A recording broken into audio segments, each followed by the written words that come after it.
সামনে এখন একটু জনাব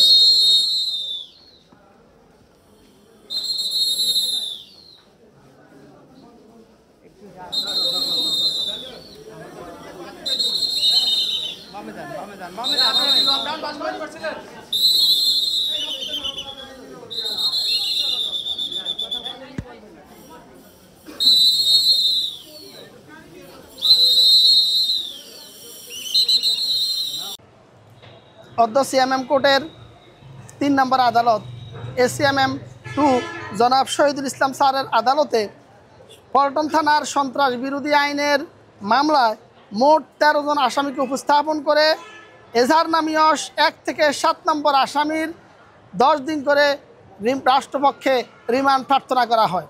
বিজ্ঞ আদালতে রাষ্ট্রপক্ষ এবং আসামিপক্ষ উভয় পক্ষে বক্তব্য রাখেন। আসামিপক্ষ এই আসামিদের রিমান্ড বাতিলপূর্বক জামিনের প্রার্থনা করেন। আমরা রাষ্ট্রপক্ষে এই আসামিদের 10 দিনেই রিমান্ড প্রার্থনা করে আমরা আমাদের যুক্তি উপস্থাপন করে বলি যে আজকের এই রিমান্ড প্রার্থনা করা হয়েছে যে আসামিদের এরা প্রত্যেকেই নিষিদ্ধ ঘোষিত সংগঠন ছাত্রলীগের পোস্টেড নেতা।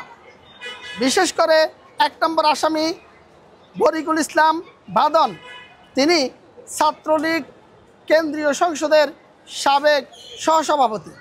আমরা বলেছি যে এই বিগত জুলাই আন্দোলনের 15 জুলাই 2024 শেখ হাসিনার অত্যন্ত আস্থাভাজন ওবায়দুল কাদেরের নির্দেশে ছাত্রলীগ ঢাকা বিশ্ববিদ্যালয়ের বৈষম্য বিরোধী নিরস্ত্র ছাত্রছাত্রীদের উপরে যে ন্যাক্কারজনক আন্দোলন ঘটিয়েছে, সেই আন্দোলনের নেতৃত্ব দানকারীদের অন্যতম আজকের এই 1 নম্বর আসামি এবং সে তার সহযোদ্ধাদের নিয়ে এই বিজয়নগর পানির ট্যাঙ্কির সামনে বিগত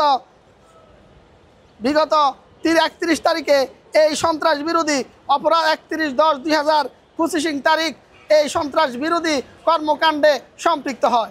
তারা বর্তমান ক্ষমতাসীন ডক্টর মোহাম্মদ ইউনূস সাহেবের নেতৃত্বাধীন সরকারকে উৎখাতের ষড়যন্ত্রে লিপ্ত হয়ে সরকার বিরোধী বিভিন্ন স্লোগান দিয়ে তারা সেখানে জনমনে আতঙ্ক সৃষ্টি করে। তাদেরকে 10 দিনের রিমান্ডে নিলে পরে জানা যাবে যে তাদেরকে কারা অর্থ যোগান দিয়ে অস্ত্র যোগান দিয়ে তাদেরকে এখানে পাঠিয়েছে। তারা জনমনে ভীতি সৃষ্টি করার জন্য এসেছে। বাংলাদেশের বর্তমান সরকার যখন নির্বাচনমুখী, তখনই নির্বাচনকে বানচাল করার জন্য এই তাদের সন্ত্রাস বিরোধী কর্মকাণ্ড।